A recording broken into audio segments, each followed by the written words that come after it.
So a man walks into my office, a man of his word, someone I know to be a man who does what he says and says what he means.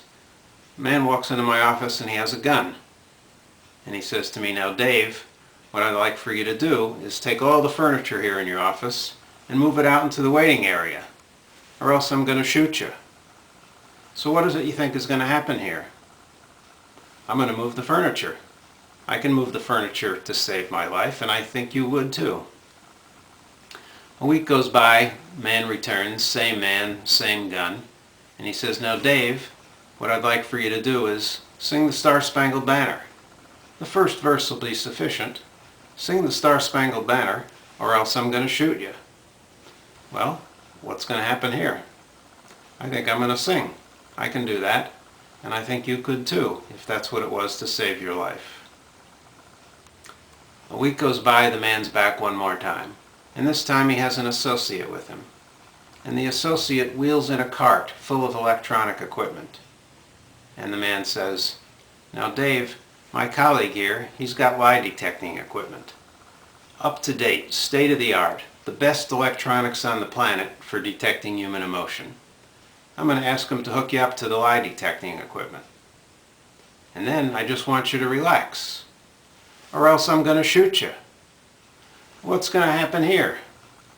Nothing good is going to come of this. You can probably see he could move the furniture to save his life. He could sing the song to save his life. You can't relax to save your life, because the harder you try, the more unrelaxed you become. And that's the situation that some 15 million Americans and some 100+ million people all around the globe struggle with when they experience panic disorder.